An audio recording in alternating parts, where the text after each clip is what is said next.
Hello बच्चों, welcome to the accounts world. कल हम लोगों ने सीखे थे मॉडर्न रूल्स ऑफ अकाउंट्स। आज हम सीखेंगे अकाउंटिंग इक्वेशन। किसी भी बिजनेस की अपनी एक इक्वेशन होती है जिसको हम बोलते हैं accounting equation. Asset is equal to liability plus capital. Assets हमारी इक्वल होती है लाइबिलिटी प्लस कैपिटल। इस इक्वेशन को प्रूफ करने के लिए हमें कुछ एंट्रीज पास करनी होंगी। चलिए एंट्रीज पास करते हैं। यहाँ पे कुछ एंट्रीज दी हुई हैं, एक एक करके इन एंट्रीज को पास करते हैं। फर्स्ट है Manu begin his company with cash ₹50,000। Manu ने अपनी एक कंपनी स्टार्ट की है कैश से 50,000। जब भी हम कंपनी स्टार्ट करते हैं तो हमारी यहाँ पे कैश आ रहा है। मनु ने कैश से स्टार्ट की है अपनी कंपनी, तो हमारे बिजनेस में आया हमारा कैश। कैश को हम डेबिट कर देंगे। क्रेडिट क्या हो जाएगा? कैपिटल।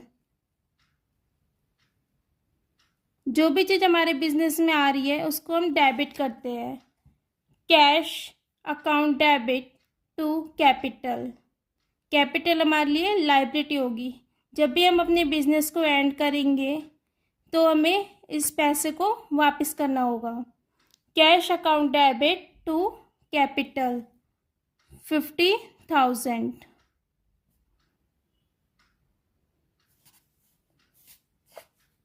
सेकेंड एंट्री, इसकी नरेशन भी लिखनी होती है।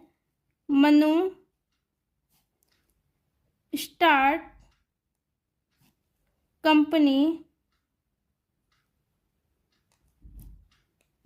With cash. सेकेंड एंट्री देखते हैं। He bought furniture for cash ₹500। Mannu ने एक फर्नीचर परचेज करा है 500 का फॉर कैश। फर्नीचर परचेज करते टाइम हम फर्नीचर आ रहा है हमारे बिजनेस में, तो हम फर्नीचर को क्या करेंगे? डेबिट। सेकेंड एंट्री, फर्नीचर आ रहा है तो हम फर्नीचर को डेबिट करेंगे।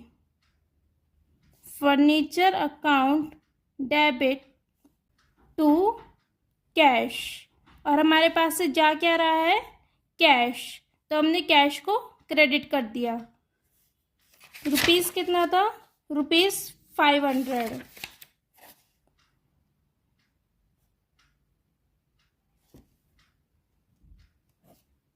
इसके नरेशन लिखते हैं। He bought furniture for cash. Third entry, he bought goods on credit for ₹4,000। Manu ने गुड्स परचेज करे हैं ऑन क्रेडिट, मतलब उधारी पे 4,000 के। अगर गुड्स परचेज कर रहा है तो हम उसको डेबिट करेंगे। गुड्स को हम बोलते हैं अकाउंटिंग टर्म में stock. Stock account debit to, अब हम क्रेडिट क्या करेंगे? कैश तो हम कर नहीं सकते क्योंकि उसने कैश में परचेज ही नहीं करे गुड्स, तो हम कर देंगे क्रेडिटर। हमारे क्रेडिटर इंक्रीज हो जाएंगे, यानी हमारी लाइबिलिटी इंक्रीज हो जाएंगी। ₹4,000। स्टॉक को हम एक और चीज से कर सकते हैं, purchases. Purchases account debit to creditor. इसके नरेशन पास करते हैं। Manu purchase goods on credit. Fourth entry, he also received rent for 200। Manu ने रिसीव करा है रेंट ₹200 का। इसकी एंट्रीज देखते हैं। फोर्थ, रेंट रिसीव करा है तो हमारे पास कैश आ रहा है, कैश अकाउंट डेबिट, क्रेडिट क्या करेंगे, टू रेंट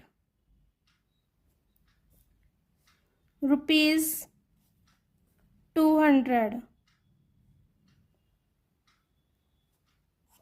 इसकी narration, he receive rent for cash. Fifth,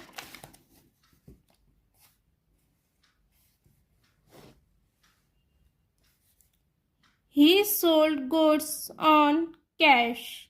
Manu ने गुड्स सोल्ड करे हैं ऑन कैश, जिसकी कॉस्ट प्राइस थी 500 फॉर ₹700, और उसने सेल कितने में करे हैं, 700 में।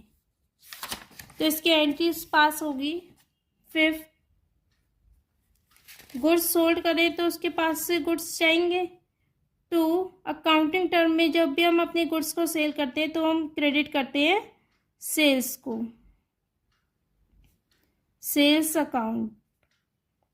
अब डेबिट क्या होगा, इसने कैसे सेल करे अपने गुड्स, ऑन कैश, तो हमारे पास कैश आएगा,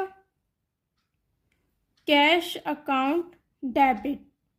कैश को हम डेबिट कर देंगे, कैश कितना आ रहा है, 700, उसने 700 में सेल करे हैं, और हमारे पास से गुड्स कितने के गए थे, 500 के, क्योंकि उसने 500 में परचेज किए थे गुड्स, तो हमने सेल्स को क्रेडिट कर दिया 500 से। अब यहाँ पे डिफरेंस आ रहा है एंट्री में, तो हम एक और चीज़ क्या क्रेडिट कर देंगे, हमारे क्या हो रहा है इसमें, प्रॉफिट। हमारे पास से गुड्स गए हैं 500 के और हमारे पास कैश आ रहा है 700 का, तो 200 का में क्या हो गया, profit. To profit and loss account 200, यह में प्रॉफिट हो गया 200 का। इसकी नरेशन पास करते हैं। Manu sold goods for on cash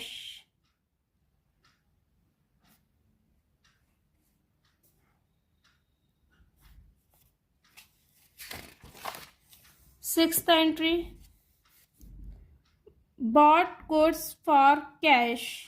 Manu ने गुड्स परचेज करे हैं फॉर कैश 1000 के, तो हमारे पास गुड्स आ रहे हैं तो हम क्या डेबिट कर देंगे, purchases account, purchases account debit to. अब हमने कैश में परचेज करे तो हमारे पास से जा क्या रहा है, कैश, तो हम कैश को क्रेडिट कर देंगे, purchases account debit to cash ₹1000।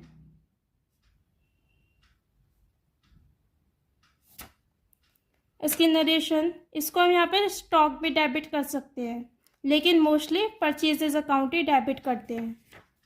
He purchase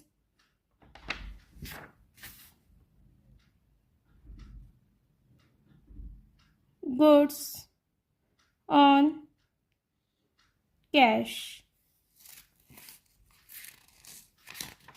seventh entry,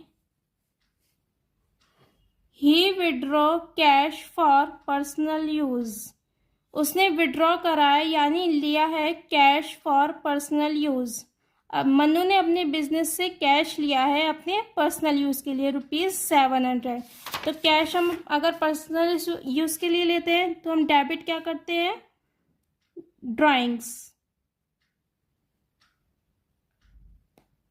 drawings account debit, और हमारे पास से जा क्या रहा है हमारे बिजनेस से, टू कैश, कैश हमारे पास से जा रहा है ₹700.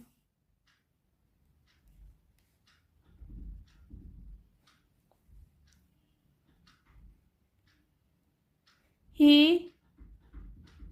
withdrew cash for personal use. 8th entry, he paid cash to creditor. Manu ने अपने क्रेडिटर को कैश पे कराया। यहाँ पे हमने गुड्स परचेज करे थे ना क्रेडिट पे, तो हमारे क्रेडिटर इंक्रीज हुए थे यहाँ पे। ये रहा 3rd एंट्री में, purchases account debit to creditor, तो अब हमने उसको कैश पे कराए 408। जब हमने गुड्स परचेज करे तो हमने क्रेडिटर को क्रेडिट किया था, तो अब क्रेडिटर को पैसे पे कर रहे हैं, तो हम क्रेडिटर को क्या कर देंगे, डेबिट।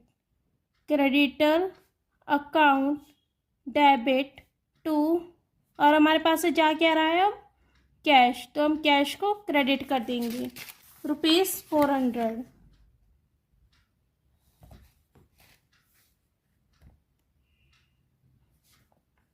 इसकी narration, he paid cash to creditor.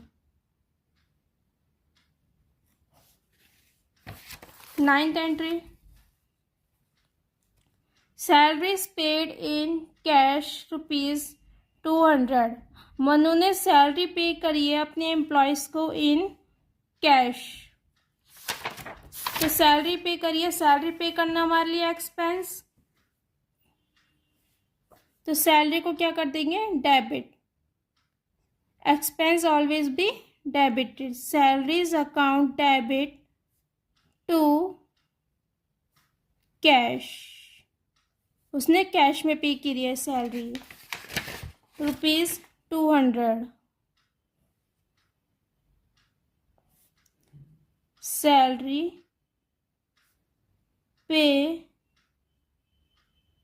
Paid in cash. ये हमारी यहाँ पे एंट्रीज पास हो जाती है। कल की वीडियो में हम इनसे अकाउंटिंग इक्वेशन को प्रूफ करना सीखेंगे। आई होप आपको ये समझ आया होगा कैसे हम एंट्रीज को पास करते हैं अपने बिजनेस में। इनको हम बोलते हैं जर्नल एंट्रीज।